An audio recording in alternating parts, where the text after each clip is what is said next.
Vampire Diaries video the other night. Well, it was more Legacies than Vampire Diaries. I've got the whole series. I've been rewatching it.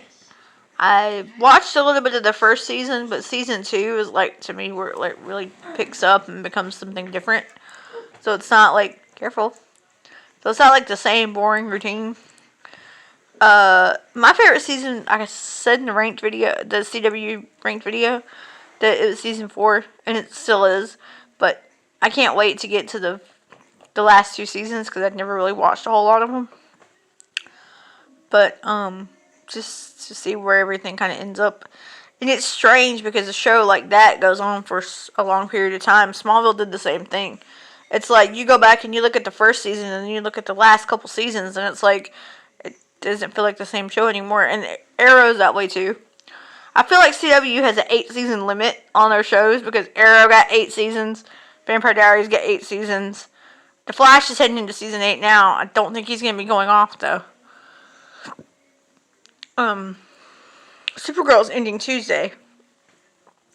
I think they're going to change everything up a bit with their schedule. I know the Flash is going to be going to Wednesdays after they do the 5-part event. Because they're going to put Superman and Lois on it in the Flash's spot. Superman and Lois is better show than the Flash show, really.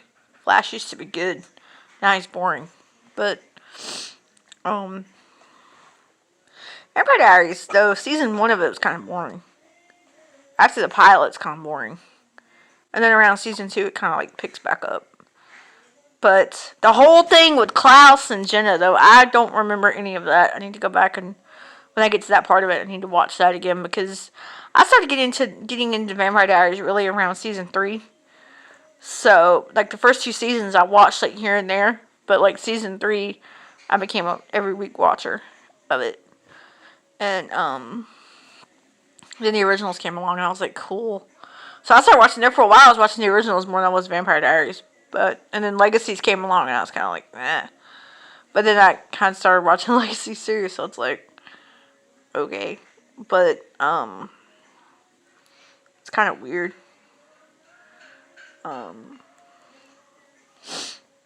I can't wait to see what's going to happen as far as Legacies goes in the future.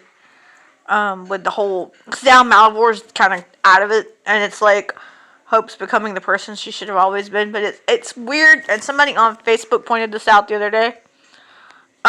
Haley said in season 1, she's like, please tell me I'm not having a mini Klaus. Well, it looks like Hope's becoming a mini version of Klaus. So it's kind of weird. But, I wish we would have got a different ending for the originals. I didn't really like that Klaus had to die. We never got to see him and Caroline become anything. That kind of sucked. I know I said I ship her and Jackson, but I still do. But I ship her and Klaus too, so I'm like, yeah, it's kind of weird. And I was more Team Delena than Stelena because I always liked him and Caroline together, even though that didn't happen. Like, until like the last season when they got married and he died. I was kind of bored. I was like, ugh, like poor Caroline. She never got a happy ending. Somebody said that the other day though that Caroline and Bonnie didn't get their happy endings, but Elena did, and I didn't really like that either. Because like Elena had been out of the show for like 2 years, and then they put her and Damon back together, and then Stefan dies, and then Enzo dies. So it's like, what? But